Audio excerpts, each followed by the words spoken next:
почнаа припремите, веќе на првите пријателски надпревари се виде дека МЗТ иде во надолна линија и имаше еден пријателски турнир во Куманово каде што ги изгубивме сите три надпревари, а важевме како фаворити со самото име МЗТ. Беше Куманово, екипа од Бугарија, и тоа не е најдобрата екипа, некоја трета, четврта поред. И не знам кој беше третиот тим, односно четвртиот, ние ги изгубивме сите три надпревари. Веќе наредниот турнир кој беше во Бугарија, повторно лоша игра, мислам дека беше во Ботевград. Веќе се навестуваше дека МЗТ не е тој МЗТ кој можеше да ги победи Звезда и Партизан или да се надпреварува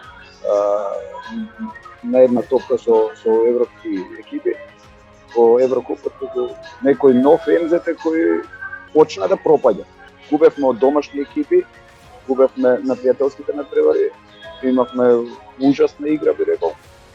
Иако морам да кажам дека Змаго си ја знаеше работата, еден тренер со принципи кој навистина за све што ќе кажеше на тренинг држиме, меѓутоа склопот на екипата и неговите тренинзи едноставно не идеа, па од тука беше и негативните резултати. Веќе можеби само после 2 надпревари во Јадранска лига и после првиот надпревар во домашно првенство против Евроникол, тогашен Фени Индустри, Змаго Сагадин поднесе оставка. Можеби имавме 8-10 надпревари поред победи против Фени, а во самото прво коло толку многу издоминира што Змаго Сагадин немаше некоја друг излез, односно самиот поднесе оставка, иако имаше договор на 2 години. И тука таа година беше најтурбулентна година за МЗТ во смисла на промена на тренери. Негов наследник веќе беше Врбица Стефанов, иако претходно не беше во стручен штаб. Го наследи Змаго и веќе после само 2 кола следеше дербито помеѓу МЗТ и Работнички во градски парк, каде што после 2 четвртини, односно на полувреме, можеби на почеток на трета четвртина, ние имавме минус од 20 и неколку поени разлика. Има игра, доминира на тој надпревар, поради некои несакани случаи со навивачите на Работнички, салата беше испразнета, играчите и ние и они го напуштивме теренот, меѓутоа поради тоа што беа испразнети само трибините каде што беа домашните навивачи, Работнички не сакаше да излезе да се врати на терен, па ќе речам се спасивме и го добивме тој надпревар службено, а Работнички беше казнет. Меѓутоа тој притисок што во тој момент како дебитант тренер Врбица најверојатно го доживеа, му нанесе, односно донесе одлука да не продолжи со МЗТ. По само неколку кола одиграни, не цел месец, тимот го наследи Боби Митов, кој тогаш беше помошник, односно заедно и јас и он бевме асистенти на Змаго Сагадин. Највеќе ноември, а веќе беше пред тренер таа 2014-2015. У еден период ние имавме и домашни играчи кои беа видни играчи, кои беа познати играчи, Гечевски, Чековски и овие младиве момци, сите што игра, рецимо еден од по-дугачко што игра е и Мекич.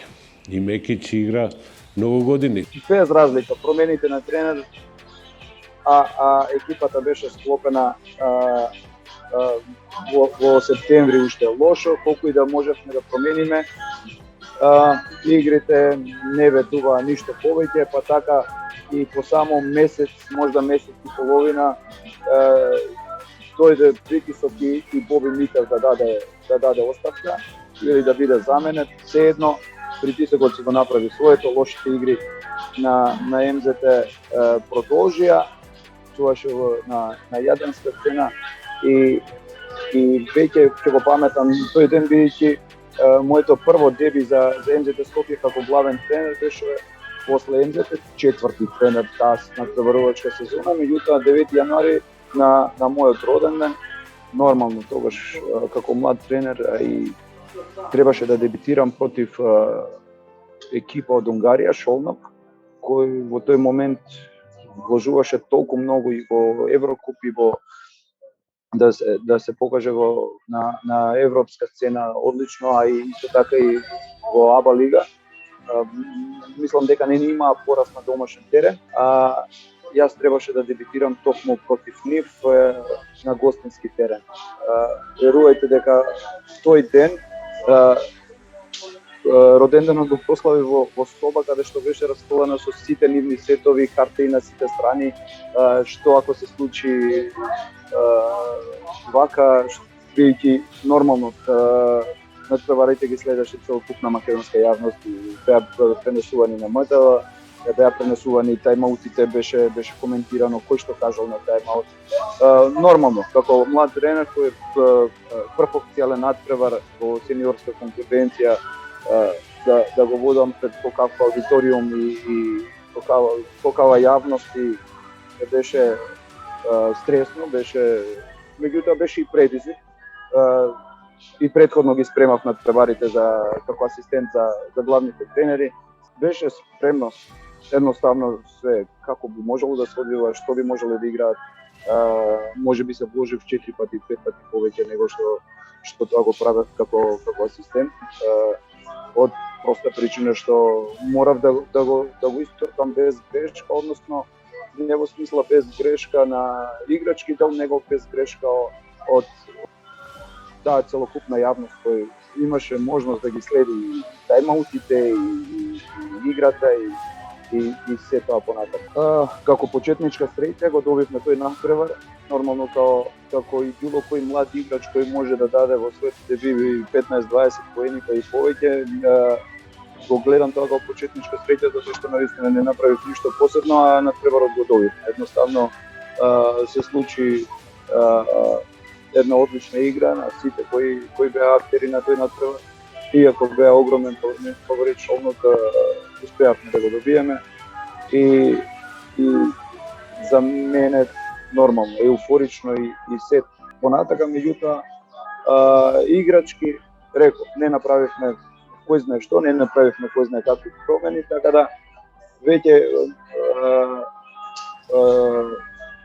преземајќи го клубот во најделикатен момент после толку порази и промени, ја како четврти тренер следуваше купот на Македонија, оној болен куп 2015 година кој после 4 освоени купа ние бевме како домаќини, уште во полуфиналето го загубивме на една топка од Кожух со шут во последната секунда, на плюс 2 добивме тројка и тоа значеше нормално крај на моето тренерување, иако никогаш не бев официјално промовиран во главен тренер во тој период, секако месец и половина се бараше адекватно решение, како меѓутоа надпревар по надпревар и некако успевавме да добиеме. Имаше можда поголема слобода кај играчите кои тоа го искористија, па и не пречеше да ја превземам екипата, меѓутоа купот и како би ја болеше управата со тоа што претходно реков. 4 купа беа освоени и ова беше еден дебакл. Купот кога го изгубив 2015 од Кожух, 3 дена претходно ни гостуваше Работнички и го декласиравме, мислам 15 разлика, публика презадоволна, прв пат почна да го скандираат моето име, нели ја дојден од работнички, живам во Карпош, не ме доживува као домашен и со тој надпревар као прв пат да ме доживеа као ова е наш играч. За нив да се изгуби купот на домашен терен. Веќе наредниот ден познато име кое беше слободно во тој момент, затоа што 2 дена порано Унион Олимпија го изгуби купот од како изненадување во словенското првенство, па Алеш Пипан повторно беше слободен, повторно доби понуда да го превземе клубот. Јас останав како асистент тренер, имавме одлична соработка и претходно пред тие 2 години. Он инсистираше да јас останам во неговиот тим. Доведувањето на Александар Чапин и Данило Мијатовиќ со 2 промени ја завршивме сезоната успешно, се освои шампионската титула, мислам 4-та поред во тој период за МВД Скопје.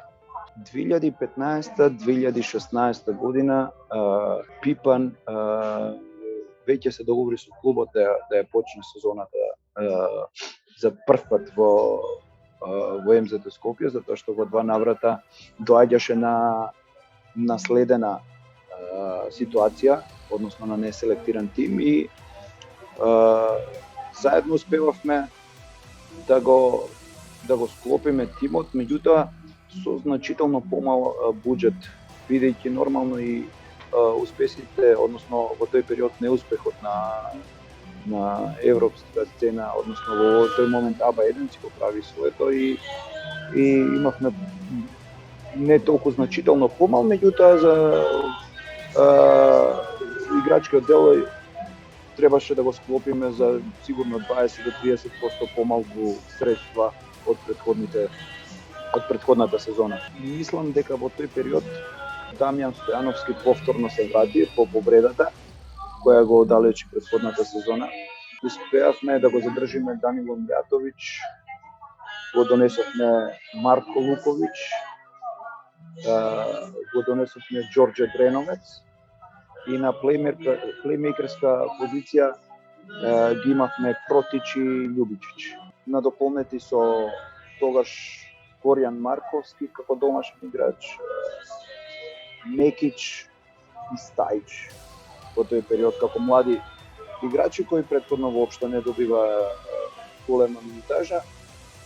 Имавме пех на почетокот на сезоната со 2 главни плеймейкери на надпреварите од веќе во на еден пријателски турнир или можеби беше супер купот, не знам точно, се повреди Протиш со некоја дијагноза дека можно е дека се работи за скинат менискус,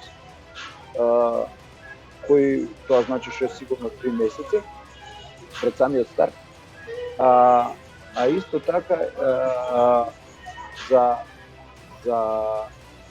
Љубичиć една застрашувачка дијагноза за неговото здравје, што нема веза со кошарка, што навистина не потресе сите и ние во преку викенд останавме без 20 плеймейкери кои не знаевме како да го решиме во тој момент. Следуваше за една недела, следуваше надпревар од стартот на Јадранската лига и нормално кога 2 плеймейкера не се во состав, сезоната почнува лошо нормално. И имаше лош почеток, лош старт на таа 2015-16, но се испостави дека Протич и повредата негова не се толку страшни, а она застрашувачка дијагноза што чувме за Љубичиć тука во Скопје, не ја потврдија во Белград и кажа дека не се работи воопшто за такво нешто, не сакам да споменувам. И 20 плеймейкери се вратија, уигра после месец дена, меѓутоа беше потребно време за тој тим да се консолидира некако.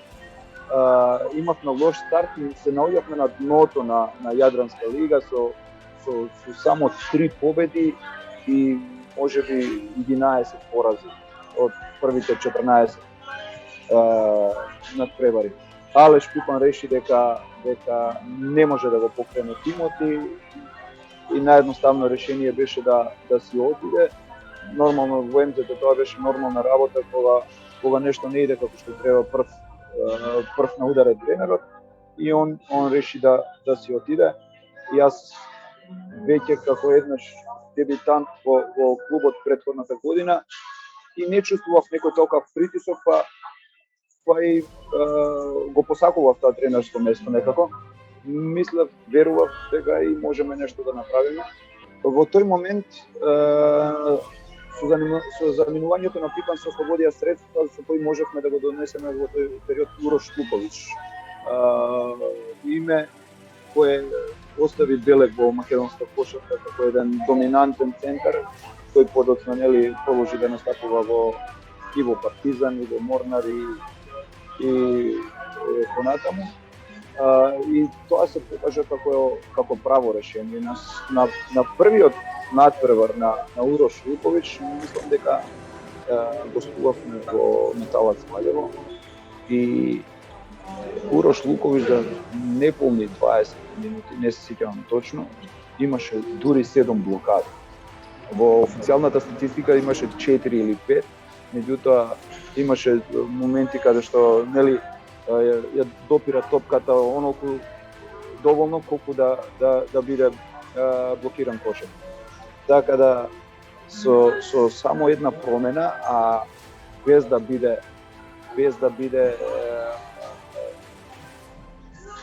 променет друг играч. Претходно го имавме и Бунич, односно остана во тимот.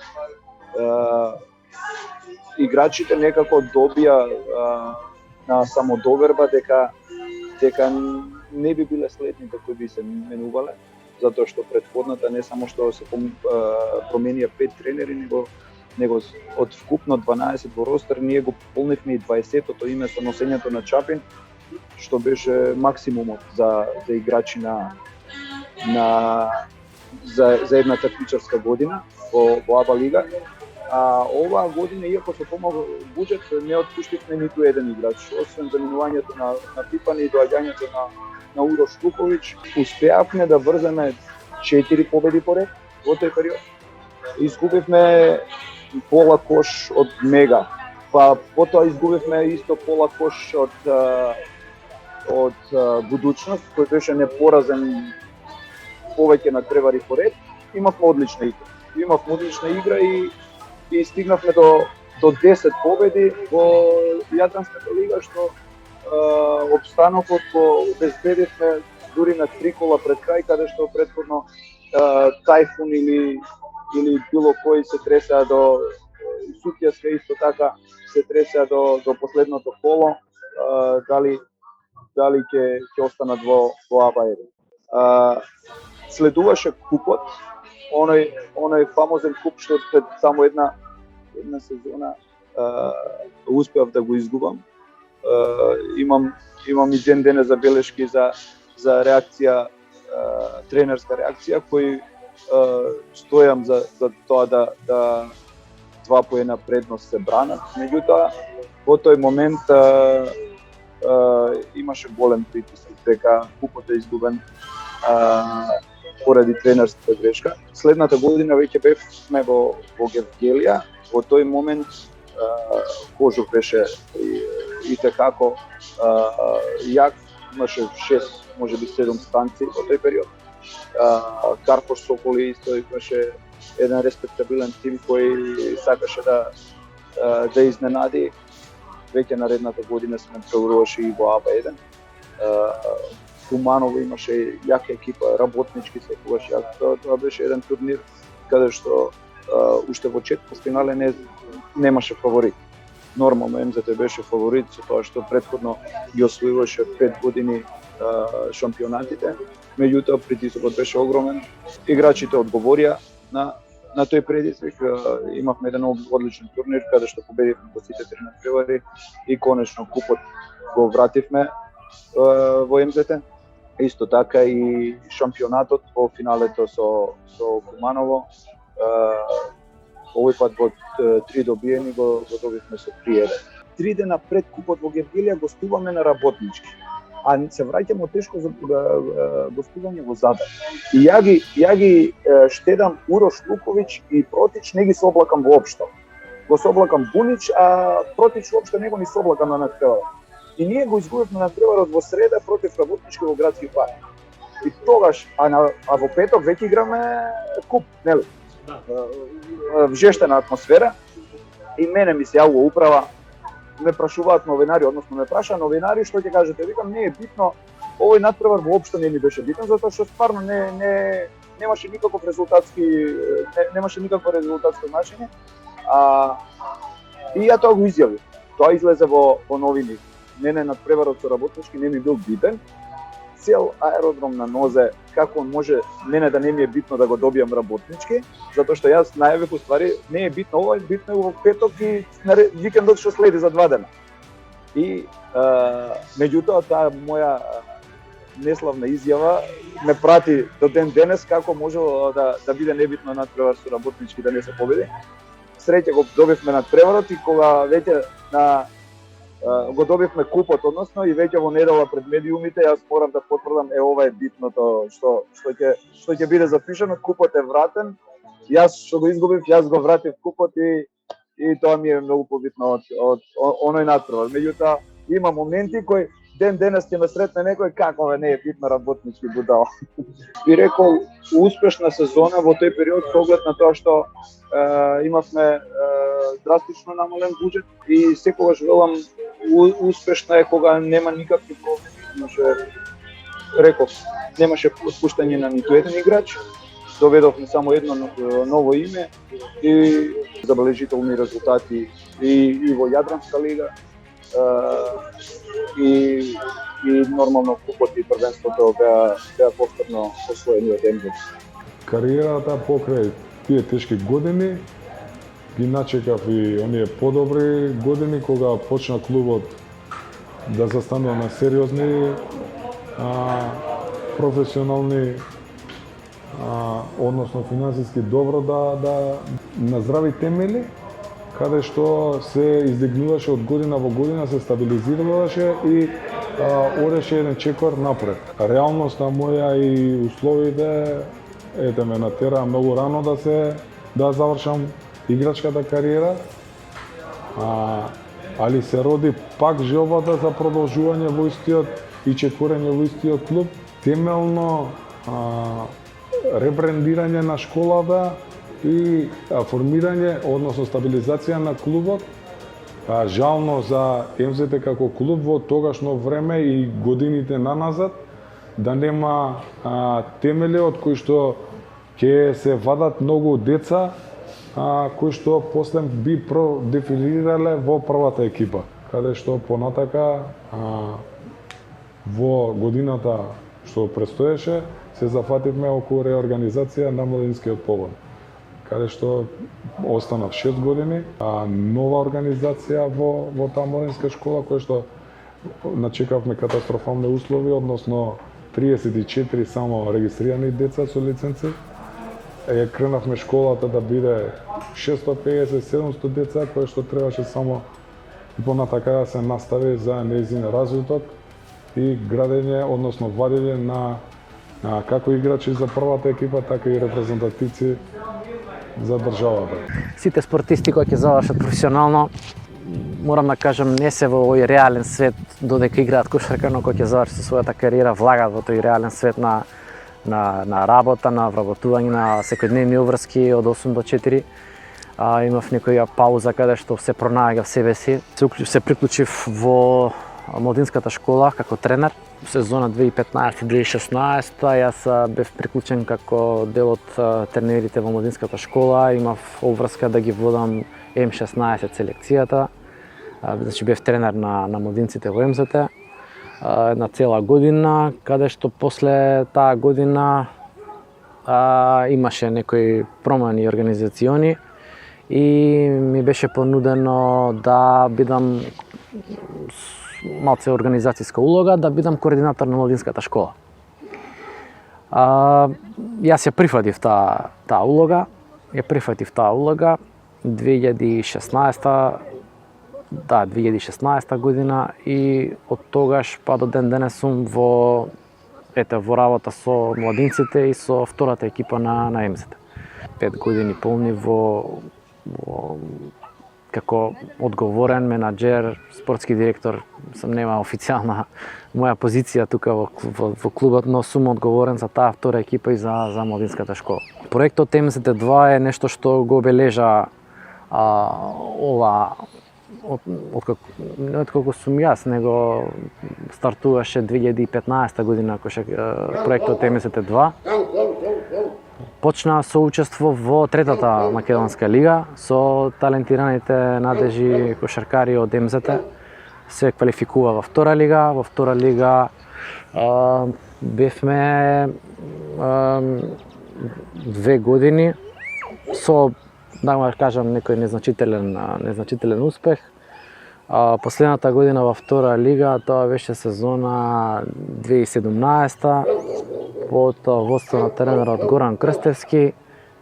Го направивме еден стварно значителен успех. Тоа беше влезот во првата лига, која што беа со деца од младинската М18 селекција, која истата таа селекција беше и освајач на М18 првенството во Македонија. Значи една иста селекција, еден ист тренер ги воведе и во прва лига таа генерација и освои М18 првенство. Првата година во прва лига исто така продолжи Горан Крстевски како тренер, како шеф на стручен штаб. Беше резултатски инфериорен, морам да кажам. Ние настапивме со истата генерација. Сакавме да видиме како наши играчи, наши деца, наши талентирани играчи може да се носат со тој предизвик од прва лига, со искусни постари сениори. Резултатот во ниеден момент не ни беше приоритет. Ни беше приоритет да видиме кој од тие играчи може стварно да биде, дали е некој од тие супер талентиран, супер играч кој што може да прерасне во носител на играта во МЗТ првата екипа. Значи тоа и беше самата цел, основна цел на овој проект МЗТ2. Значи да биде како еден спроводник кој што од сите талентирани играчи ќе можат да се филтрираат во МЗТ1 и да едноставно се престане со тоа финансирање и давање на средства значителни за странски засилувања, тоа да го црпиме од нашата школа. Тоа продолжи, трета година поред, почеток на сезона, сме во првата лига. Увидовме дека не може само со македонски млади талентирани играчи, дека треба некој поквалитетен странски играч кој што ќе може да помогне и за нивното афирмирање и напредок. Така да оваа сезона тече, сезона 2021-2022, имаме 2 порази, 1 победа, се надаме на некој уште победи, тренираме одлично, може да играме многу подобро, но целта е секако на наши играчи да им се даде шанса, на македонски млади играчи кои потекнуваат од МЗТ да им се даде шанса и мислам дека тоа добро го тераме. Наредната 2016-2017, иако бев веќе 7-8 месеци како главен тренер во тој период на МЗТ Скопје со освојување и на купот и на првенството, Јадранска лига повеќе од 50% успешност, управата реши дека ќе донесе ново име за тренер, како иако задоволни од мене, сака да ме задржат. Нелогично решение, размислував многу. Меѓутоа, како решение во тој момент се на управата на МЗТ Скопје беше Емил Рајковиќ, кој е мој долгогодишен пријател веќе уште од деновите како играч од работнички, 15 и повеќе години. И претходно се дружевме, така да моментот на негово доаѓање во клубот и некако можев да го разберам. Управата сакаше, можеби тоа беше последната година на тогашниот градоначелник на аеродром, па сакаше да вложи повеќе и да осигура успех, нормално. Намерите беа такви. Во текот на правењето на екипата повторно добивме повик од Еврокуп и во тој момент нормално и буџетот за формирање на екипа се зголеми со цел да се направи респектабилен тим, со цел амбициите и за Јадранска лига беа поголеми, па имавме суми за играчи кои до тој момент беа незамисливи. Успеавме да го донесеме Джеремаја Мейси, играч со македонски пасош кој се натпреваруваше своевремено и за Реал Мадрид, нели? Успеавме да донесеме некои играчи кои претходната сезона не ни имавме шанси да преговараме со нив. Тука би рекол дека клучна работа беше лошата ждребка. Ние во 2016-2017 Јадранска лига првите 4 кола ги добивме МЗТ на гости, Партизан дома, Цедевита на гости, па Цибона. Во тој момент Цедевита една екипа петкратно поголем буџет од нашиот. Цибона во тоа време исто јака екипа за Партизан и Звезда, да не зборувам. Значи лошата ждребка пресуди Емил Рајковиќ да стартува со 0-4 и тоа да биде Цибона домашен терен последен натпревар за него во аеродром. И повторно по трет пат во 3 години улогата на главен тренер ја добивам веќе пред јануари. Овој пат најрано што се вика, дури можеби беше октомври, 4 кола, уште не беше ниту еден натпревар од Еврокуп почна, а првиот тренер напушти. Нормално, ако секоја екипа која ќе стартува со 0-4, само довербата и на играчите, и на управата, и на стручниот штаб е расплатена, па само треба да се случи целосен пресврт за да почне да функционира на подобро. Следуваше, мислам дека првиот натпревар од Еврокуп. Не ветувачки заминавме, игравме против Литка Билис. Во тој период Литка Билис игра браќата Лавриновиќ, Евролига играчи, има одлични странци, имаше еден тим кој навистина ветуваше дека ќе направи нешто во тоа натпреварување. Па така заминавме ние како тотални аутсайдери, се до моментот кога на 3 секунди до крај имавме и еден поен пред.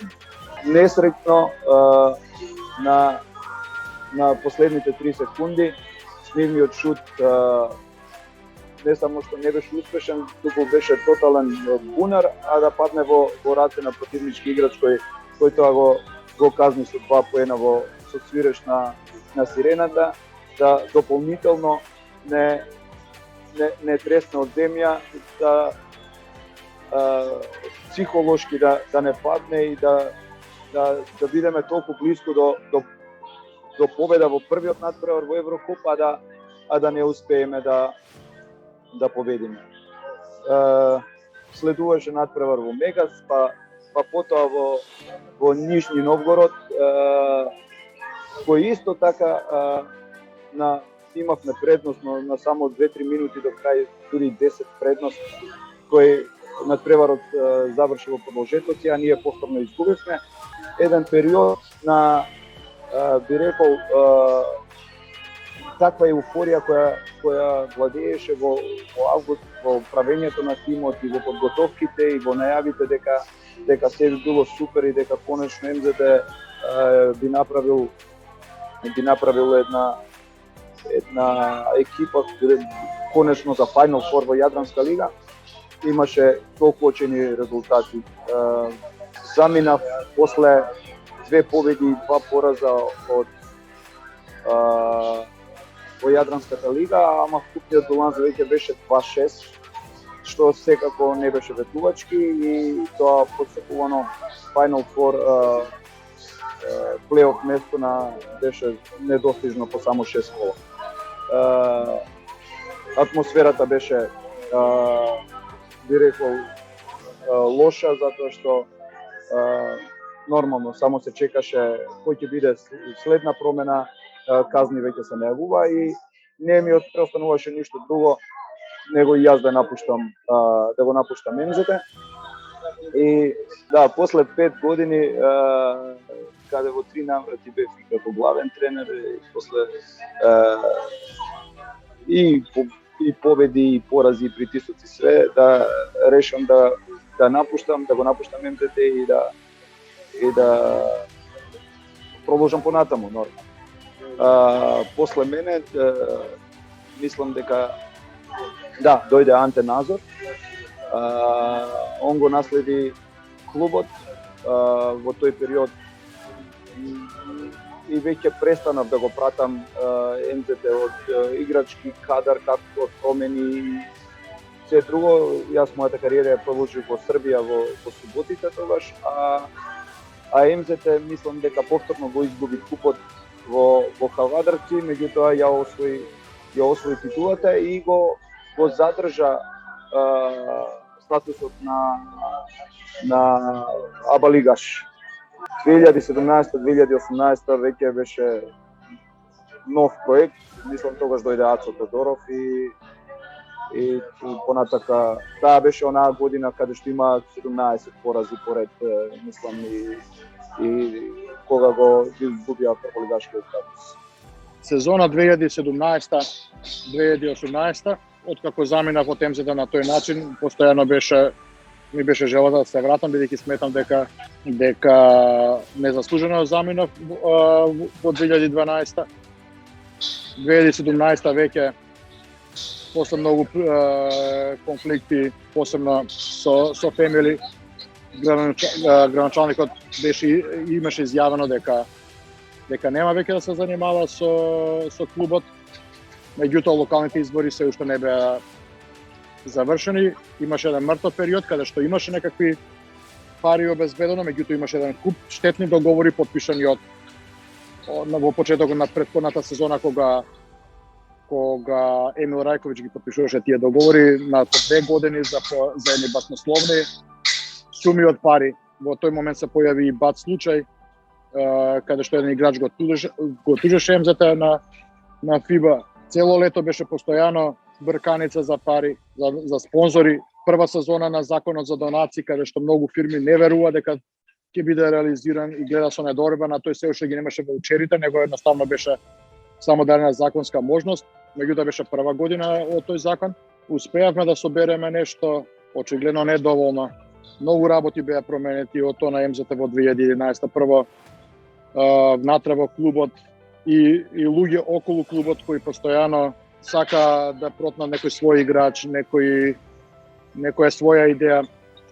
Моја грешка што послушав некој од нив, подпишавме некои странци што никој пат не требаше да ги подпишеме, значи грешката е моја нормално, бидејќи последниот збор е мој, меѓутоа таму беше време кога на прв или на втор ден после моето доаѓање, каде што клубот по директива на тогашниот градоначалник излезе со сооштение како против одговор на мојата пресконференција истиот ден. Апсолутно не беше клуб кој стоеше зад мене. Постојано бев тогаш веќе во контакт со Тони Грнчаров и ги очекувавме тие избори, нели, и по победата на актуелниот градоначалник.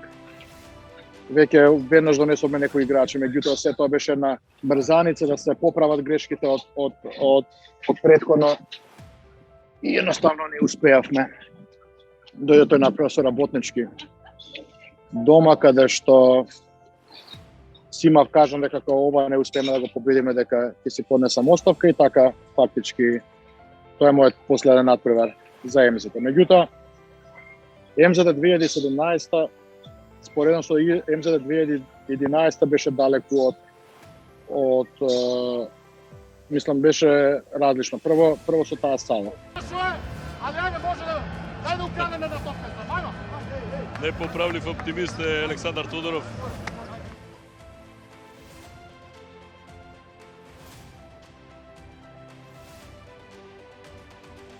Со тренерска кариера почнав, да кажам, можам релативно млад, бидејќи имав можеби уште за играње, поготоа кога што доаѓаше ситуацијата во Македонија нема македонски играчи. Меѓутоа, после една случка требаше да потпишам во Куманово, па на некој начин нема изигра, меѓутоа во заден момент променија тренер и толку се разочарав што реков веќе нема да играм. Продолжив да играм во Вардар како во втора лига, али тоа беше полурекреативно и почнав да тренирам деца. Почнав да тренирам најмали дечиња, почнав водно сам дечиња да тренирам, тие беа околу 10 години. После тоа во Вардар Владимир Мирковски замина, беше тренер на М18,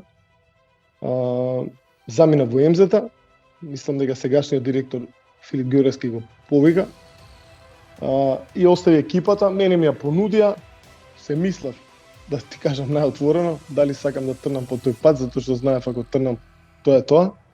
Прифатив и така почна. Значи, после 2 години станав прв тренер на првата екипа, која игравме во прва лига. И идеше многу се тоа, некако, ако можам да кажам, идеше многу се тоа брзо. Со МЗ игравме, меѓутоа игравме во мајски категории. Игравме еден пријателски надпревар, тоа беше Анте Назор тренер, мислам. МЗ беше во тоа време, од кога заминав ја и па и пред тоа можам да кажам, најорганизиран клуб, далеку најорганизиран и тогаш беше тренер Ацо Тодоров, па Емил Рајковиќ, имаше добри странски тренери, значи беше навистина од страна, јас кога го гледав, беше нај високо организиран клуб во Македонија. После тоа добив понуда од Тони Гранчаров, тој кога беше Ацо Тодоров уште тренер, да бидам помошен тренер во стручниот штаб на Ацо Тодоров. Не знам како искочи да не се договорам прво со Ацо Тодоров, па поминаа неколку месеци, се договоривме, меѓутоа за жал Ацо Тодоров поднесе оставка и јас кога дојдов во МЗ-та фактички го начекав како прв тренер Жеко Лукајич, а не Ацо Тодоров.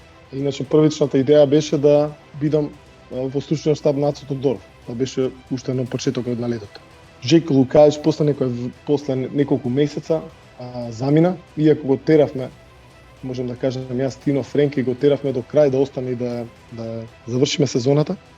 Меѓутоа беше силно убеден поради некои случувања дека мора да напушти и јас ја преземав екипата. За мене тоа беше многу голем предизвик, затоа што искуство мислам дека немав можеби доволно, меѓутоа после некоја недела почнавме мислам да играме далеку подобро, стигнавме до финале, за жал го изгубивме. 3 утакмици изгубивме многу тесно. Не на 2 топки, али добро. Тоа е што е. Следната година мислам дека направивме една феноменална екипа, која одлично играше кошарка, која беше за чекор да влезе во АБА 1, што тоа ми беше огромна желба и на мене и на сите од стручниот штаб и на управата. Меѓутоа за жал не успеавме да го поминеме Задар. Нема го спомнам финалите со Приморска, мислам дека заслужено не да речам ни чистија, затоа што беа далеку поквалитетни и таа екипа беше создадена за тоа. Значи создадена со огромен буџет и сето тоа.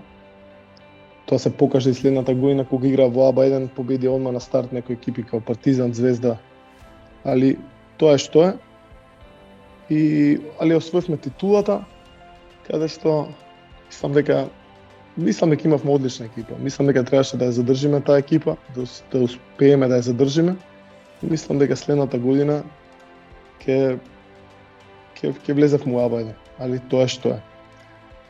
нели се тука искористи таа ситуација со пандемија, искористи Сплит кој што беше далеко и од зона за плейоф, меѓутоа ние изгубивме некои играчи, Џабари Хинци отиде, Нуни Омоци отиде на почетокот и од второ место и за прво борење цела сезона направивме таму некои 4-5 порази за ред во вториот дел, каде што не кошташе скапо.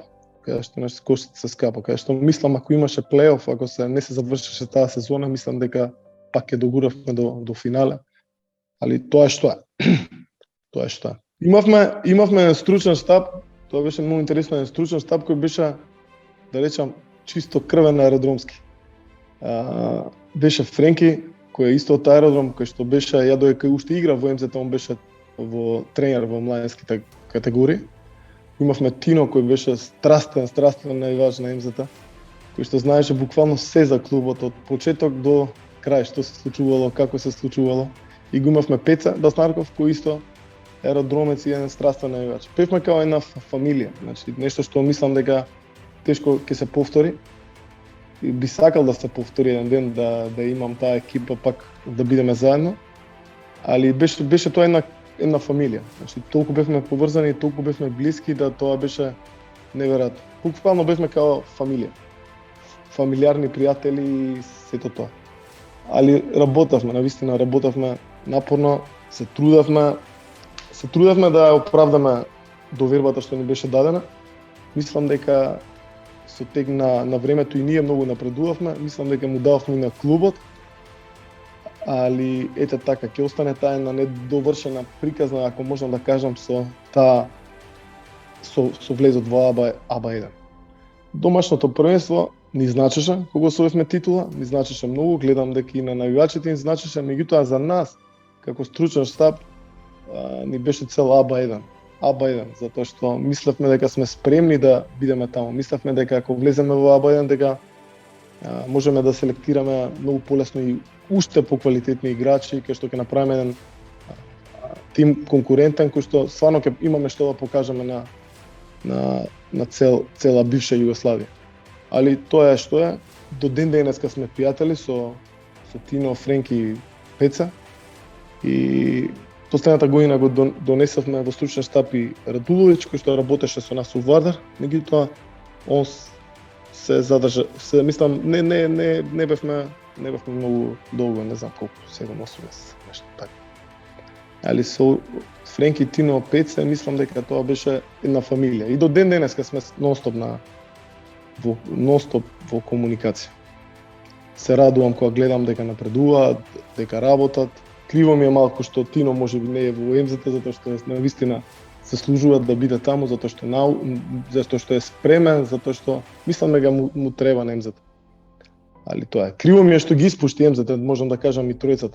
Тоа се случи можеби во еден момент на, како да кажам, баш поради таа што бевме блискост и не знам како да објаснам. Меѓутоа мислам дека мораше да останат во МЗ, јас им зборував. Меѓутоа тоа беше залудно. Мислам дека МЗ изгуби тројца луѓе кои навистина го сакаат МЗ, меѓутоа кои се страшни професионалци и кои што тешко е да ги надокнадиш. Тешко е да ги најдеш во странство. Директорот на клубот, Тони Грчаров, кој претходно ми беше играч во Балкан Стил, ме повика да бидам тренер односно кондиционен тренер, бидејќи во меѓувреме магистрирав и докторирав на факултетот за физичко образование, спорт и здравје, на катедрата по кошарка, ме повика да работам како кондиционен тренер со младинските категории, со 3 категории работев и тоа е 2017, 18 и 19 година. Од таа генерација што работев, значи како играчи, можам да кажам, кои потоа влегува во прва екипа и во првата и во втората екипа на кошаркарскиот клуб МЗТ Скопје Аеродром, како што е Марко Спасовски, Димитар Иванов во втората екипа, значи Матеа Матевски, Никола Василев, Кристијан Настовски и други значи играчи, што значи дека направиме еден добар проект добра работа, меѓутоа за жал не издржа во тој проект после одреден временски период, како резултат на некоја си финансиска криза, така ми кажа. Јас повторно го напуштив клубот и денеска работам во академијата, односно од 2012 па еве 21-22 година работам во спортската академија кошарка, значи проект на владата на Република Македонија. И веднако со тоа би било што би можел да ви го кажам, значи во МЗТ Скопје сум бил негде 8-9 години вкупно во 4 наврати и горд сум и поносен сум што сум бил тренер што поминале такви играчи. Јас не само што прави играчи, правев и добри и квалитетни луѓе, добри и квалитетни тренери, значи заслужен сум за многу тренери. Еден од тренерите, значи е врв Саша Димитриевич, понатаму Горан Крстевски, Костадин Стојановски, Нино Миленковиќ и ред други, Дарко Димитриевич. Еве, од кога завршив со кариерата, после од 2017 доаѓаме директор на МЗТ, значи сум почнал и сум бил и навијач на МЗТ, сум бил и играч на МЗТ, сега сум на оваа функција и од кога дојдов, значи знам што се проблемите, почнав да работим уште со најмладите, пионери, кадети, кои што се вадат играчите, тоа е најтешко да се прави, се вадат играчи. За првиот тим го створивме МЗТ 2, каде што сите таленти таму се, сите таленти се во МЗТ, сите најдобри тренери се во МЗТ и со една добра работа мислиме, значи да го раниме првиот тим со тие таленти, да не зијаме, моја идеја е таква, да не зијаме странци од скапо платени странци, што ќе играте на година и ќе сидат, ќе ги однесат парите. Значи пред се сакаме да даваме шанса на наши македонски деца и наши тренери. Мислим дека имаме квалитет, само треба една добра селекција, добра работа и мислам дека го поставивме клубот на прави нозе и клубот има добра иднина, има добри услови за работа, има таленти, има тренери, има финансиски се стабилни и мислиме дека клубот стварно е на еден прав пат да живее сам од себе. Да не се замара со политики, чуда и други работи. Ние идевме на секој надпревар, памтам со брат ми како помали, прашува кој сака да брише паркетот и ја готовевме први за да гледаш без пари кошарка, нормално мислам дека тоа е некоја стварно достигнување и беше чест. Кошарка беше многу популарна, памтам во кардек на кош, кога ќе дојдеш на баскет, имаше по 10 тројки минимум, ако изгубиш еден баскет, томат сиди си дома, не треба да чекаш друга партија, затоа што ќе помне 2-3 сата од тогаш. И беше чест да се тренира кошарка, сите тренираат нешто, сите тренираат спорт. Затоа сега ми е чудно кога младиве, знам како треба да ги извадиш од дома, од компјутери, од PlayStation и треба на сила, знајам ќерки дома како на сила ги терам да спортуваат, така да малку се сменја времињата и многу е потешко, но се надеваме дека со една добра работа, мислам дека може да и тоа да го искорениме.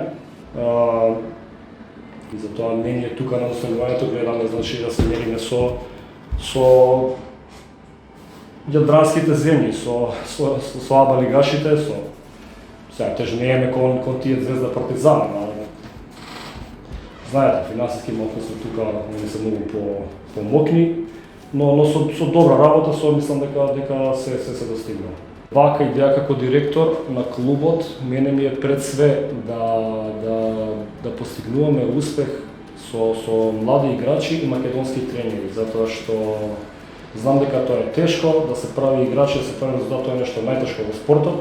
Тоа го формиравме и МЗТ 2, да им се дава шанса на тие млади играчи тука да напредуваат и да тој прелаз од 17-18 години во првиот тим е најтежок за секој млад играч и тука им се дава шанса 2-3 години да играат од прва лига и кога дојдат од првиот тим да не се осети таа разлика да бидат готови играчи. Ако е на пример Дарио Митевски, сега ќе го свежам, дете на МЗТ, играше 3 години прва лига МЗТ 2, сега во МЗТ 1 и не се осеќа тој прелаз затоа што више има 3 години прва лигашко искуство и може да подбри со постарите во МЗТ.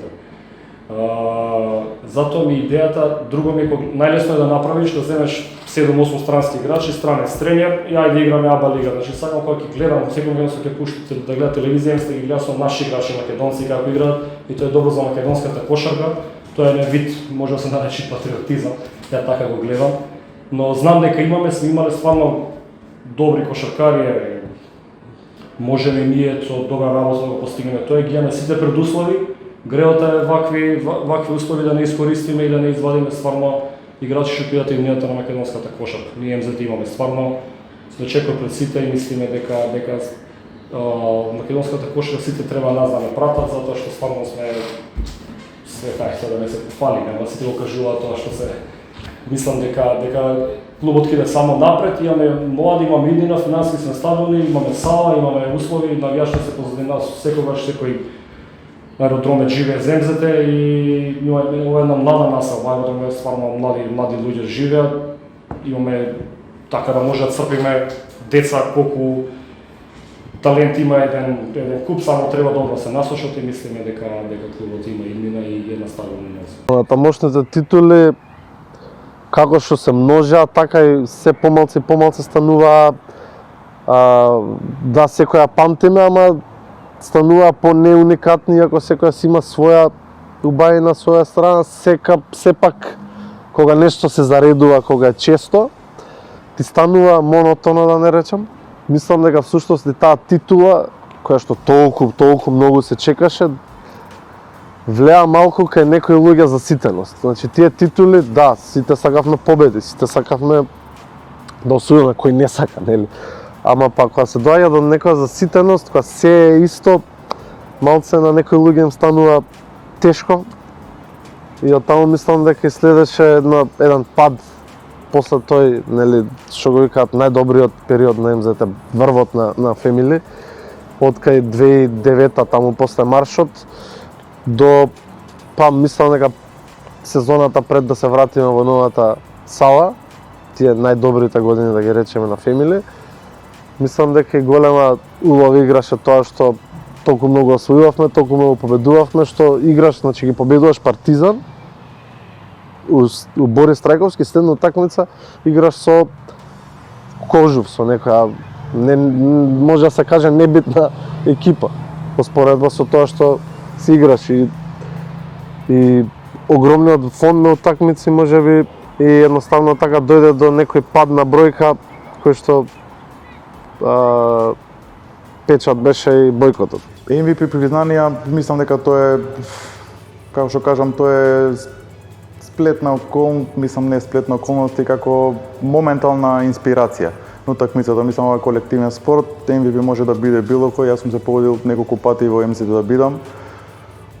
Као секој играч го даваш максимумот, на секоја утакмица исходот, ако даеш максимум и си поштен спрема работата, мислам дека си доаѓа сам по себе. Многу голема разлика, како што кажав, кога има навивачи, толку голем број навивачи позади клубот и што те бодрат, имаш пред се одговорност да го даеш максимумот на утакмица, доколку мислам навивачите препознаваат кога даеш максимумот и да изгубиш не е никаков проблем. Кога даеш максимумот мора некој да победи. Али кога видат дека си дал максимум и се борел до заден атом на снага, никој нема да ти замери. И кога сме губеле утакмици, кога сме победувале, најбитно било да се даде максимумот. И тука мислам дека навивачите пред се изнудуваат голема одговорност и многу посериозен пристап од сите играчи што се на теренот. Секој има одговорност и пристапот е на многу повисоко ниво кога стоат толку голем број на љубители навивачи позади клуб. Потоа, нели, како и во сите екипи се смени играчкиот кадар, малце падна резултатот, но се надевам дека во скоро време би требало МЗТ да се врати во таа АБА-1, но не пребрзо, затоа што веќе и кошаркарскиот пазар, цените на играчите, домашниот играчки кадар треба да го спремиме се уште, така да тоа е можеби една стратегија на која што МЗТ треба да размислува, да домашните играчи, најквалитетните домашни играчи пред себе сега тука, ако гледаме дали можеме да го вратиме Војдан Стојановски и сите тие работи, да изградиме квалитетна екипа од домашни играчи и нормално со 1 до 2 максимум квалитетни странци да се вратиме во таа АБА-1, но не пребрзо.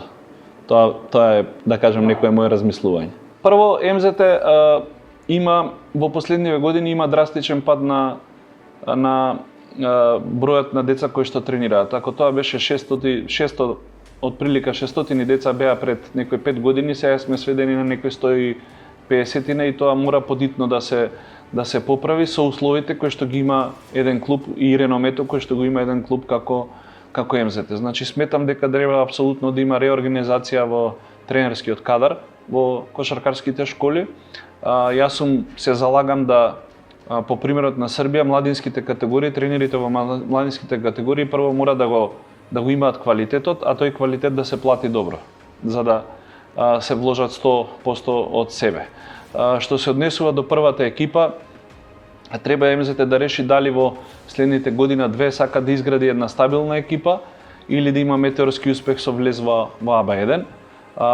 Сметам дека втората екипа на МЗТ треба да биде во една вертикала, значи да не бидат во едно исто надпреварување, односно да биде на вистина погон кој што создава млади играчи за МЗТ. За жал во последните 2 години гледаме дека и таму бројот на странци варира 3-4-2 и сметам дека тоа треба да биде апсолутно погон и да има поголема соработка помеѓу сите тренери во без разлика на кое ниво и во кои категории се. Значи мора МЗТ од првиот тренер на првата екипа и помошниците до М12 да има комплетен увид и еднаков став и стратегија за развој на играчите во МЗТ. Тоа е нешто што се прави преку посеопфатна програма, не се прави преку ноќ и не може да се направи преку ноќ, но нешто што мора да го направи МЗТ доколку повторно сака да произведе домашни играчи. Од моја гледна точка, јас кажав дека во кошарката влегувам и останувам се додека не почне некоја караница која носи лоши зборови. Премногу сме малку за да се мрзиме едни со други, премногу сме малку за да се навредуваме. Имаме многу малку вистински величини во кошарката, како што се Петар Нумовски, Перо Антич, Тодор Гечевски, Владко Илиевски, за да се етикетираме и за да се караме за некакви си лични интереси. Секогаш кажувам и укажував и на сегашната и на претходната управа дека МЗТ и работнички мора да бидат во добри односи со федерацијата. Зошто? Затоа што МЗТ и работнички се тоа што се Звезда и Партизан во Србија, се тоа што се Барселона и Реал Мадрид во Шпанија, едноставно се синоним за кошарката во Македонија. И ако они немаат добри односи со федерацијата за доброто на кошарката, со тоа еднакво доброто за самите клубови, сметам дека нема да тргнеме напред. Затоа апелирав неколку пати да престанат препукувања преку фејсбуци, твитери и не знам какви социјални мрежи, него едноставно дека треба да се седне, да се погледне од очи во очи и за секој проблем може да се најде решение. Тоа решение не мора секогаш да биде задоволително за двете страни, но ќе биде некакво решение кое ќе не одведе напред. Тоа препукување само го продолбочува јазот, на крај цената ќе платат двете страни. Едноставно тоа е неминовно, така да секогаш апелирам да малце ја спуштиме топката и да видиме што е најдобро за кошарката во тој момент и во иднината што следи. Нема стратегија како да се развие и кај да оди македонскиот спорт, македонската кошарка. Остана млади кошаркашките центри запоставени, кошаркашките центри Кочани, Струмица, Велес, Охрид, нигде, Битола, нигде ги нема. Во Гостивар, второ, не направија нешто значајно да направат, да кажеме, една генерација, као што беше таа генерација од 94 година во МЗТ, која беше и окосница на репрезентација, као што им предложив во едни пишувања, да земат фактички два искусни тренера и да соберат деца од 12 па нагоре години, да поминат еден циклус од 4-5 години и со така се прави репрезентација, со една стратегија, со ова, ама да не се барат резултати и да се направи еден тим кој после би бил. Оние кои се квалитетни би останале да играт во репрезентација, тие што не се помалце квалитетни би играле во провинцијските клубови, сега како што ги нареков сега во тие центри. И друго, не помогна ништо на тие финансиски и не помогна ништо со едукација на тренерите во малите места. Трето, не знае кај е, лигата не знае кај е, сите играт во Европа и сите играт во бившите југ простори Само ние седиме дома. Има препукување меѓу МЗТ и федерацијата, затоа што МЗТ ја надрасна федерацијата. Стратегија со политика и сега МЗТ е изнад федерација, они не знаат како да се справа со проблемите кои ги имаат. Треба да се направи тотална реорганизација во кошаркашката федерација, да се донесат прави луѓе на прави места за да имаме кошарка која ќе биде синоним, да бидеме кошарка спорт број 1 во рамките на Македонија. Сега го изгубивме тоа место, го зазема ракометот, па сега и одбојката, и тоа се заради луѓе кои не знаат да го водат спорт, односно кошарката. Еви за сегашната ситуација во нашата кошарка да не критикувам, многу мислам дека мене ми е една работа само крива што сите во Македонија мислат дека бидејќи нема резултати после Литванија, немаме забележителни резултати, нема играчи, нема ова. Сакам да кажам дека во Македонија е имало и ќе има стално талентирани играчи, добри играчи. Проблемот е во тоа што малце сваќањата и размислувањата на тие играчи се малце поразлични од, ајде да кажам, нашите години и претходните години. Значи, денешните генерации се малце по-нежни, по-мејки, поеќе им е, да кажам, PlayStation-от во памет него ли кошарката, за разлика од нас што кажав дека ние 24 сати размислувавме за кошарка. За да направиш резултат, за да имаш резултати, мора да размислуваш цело време на кошарка, мора да размислуваш да се усовршуваш, мора да размислуваш да напредуваш од секој ден, секој тренинг, од секој утакмица. Тоа е малце. Иначе играчи има и ќе има стално Македонија играчи. Исто така е проблем во тренерскиот кадар, значи во цела нормални кошаркашки земји во Европа, што се добри кошаркашки земји, сите младински школи, сите клубови младински имаат, вработуваат и зимаат на најдобри тренери што може да извлечат максимум од млади. Значи тие тренери кај нас е све обратно. Малце тренерите у младински категории се по неквалитетни, ајде да не навредам некого. Значи, за да младинските категории треба да ги спремаш и да имаш најдобри тренери.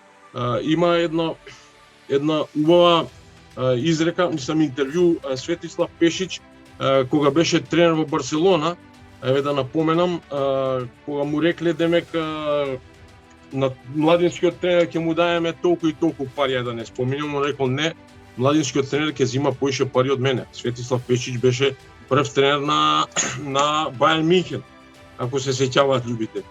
Значи он рече не, младинскиот тренер, значи тие што се младинскиот тренер ќе зима поише пари. Како да зима поише? Па вика, младинскиот тренер е многу повреден од мене, затоа што он треба да ми донесе за година, 2-3 играчи. Значи ја ги зимам тие играчи готови. Он треба играчите да ги направи, така и кај нас исто. Значи треба многу макотрпна работа, да се работи макотрпно, да се работи вредно, за да имаме иднина и перспектива во кошарката. Ако дојде време да, како да кажам, пријателски, политички да се одбираат играчи, да се одбираат, и за тренери исто да кажам, мислам дека нема да биде тоа добро за македонската кошарка, нема да идеме напред и ќе чекаме некои времиња и само ќе збориме за тоа што сме направиле во Литванија и како било у Литванија.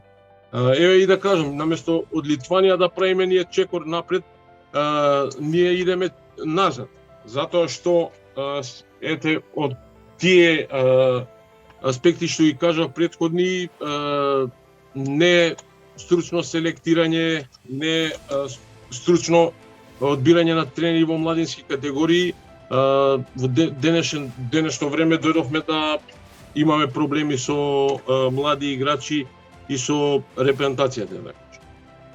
Еве пример ти кажам се, за да влезевме ние у први тим и без разлика и у МЗТ и у Работнички, ти имаш у МЗТ имаш Кнежевиќ, Василевиќ, Медиќ, кој имаш Владичевски, Зивчевиќ. Ти за да влезеш у прв тим треба да се откозиш од тренирање, така?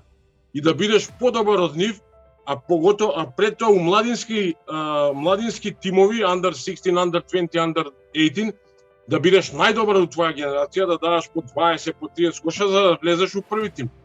У денешно време од градинка, од under 16 идат у први тим. Он не игра у своја генерација, значи не покажува у своја генерација дека е надобар, а го зимаат у прв тим од разни причини. Тоа е проблемот. Па после мислам дека три неуспешни обиди да се врати МЗД во АБА 1 со негово играње во АБА 2. Во овој момент мислам дека повторно се пресликува оној познат проект да се соберат најдобрите македонски играчи. И тоа, иако тоа МЗД наназад успеваше да го направи, не го има до тој степен како што имаат во овој момент. Во моментов имаат 6 активни репрезентативци од 12, што 6 сите 6 се стандардни, а например ако можеме да кажеме 8 стандардни, тие се 6 на МЗД. Браќата Војдан и Дамјан Стојановски по подолго време. Војдан едно по мене се уште евролигашко име, без разлика што неколку сезони не настапува. Имав прилика да работам со него сега и во репрезентацијата и наназад скоро 10 години како член на стручниот штаб по репрезентација. Можам да кажам дека и tekako добар потек направи управата на МЗТ со донесувањето на Војдан во тимот. Нормално, Дамјан како веќе 10 години скоро исто член на МЗТ Скопје.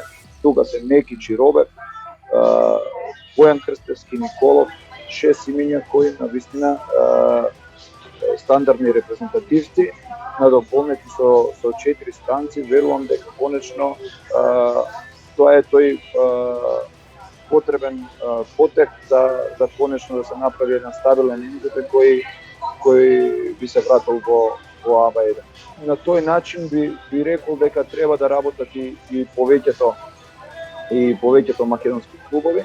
Барем мојот начин на работа е таков, додека бев и во Кожув, без разлика што имаше дозвола на 4 станци, повеќе сакав да имам поскап домашен играч и бројката на домашни играчи да го носи товарот на преварите, отколку да се зависи од некој странец кој ова му е само една попатна станица, односно не би се задржал повеќе од една сезона. Меѓутоа, тука и оној недостиг на квалитетни македонски играчи кои со самото заминување на една генерација како Чековски, Гечевски, Тасовски, Мираковски, еден огромен број на играчи кои замина, односно се пензионира, не се натпреваруваат повеќе,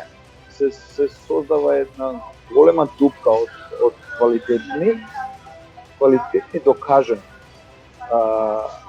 А секако дека има и млади кои не добиваат шанса, не дека не се квалитетни, туку едноставно немале шанса до сега да се докажат.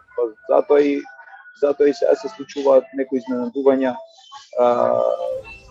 во домашното првенство, каде што носители се млади домашни играчи, па и доста успешно се носат со предизвикот на македонска кошарка, односно со тоа да бидат дел од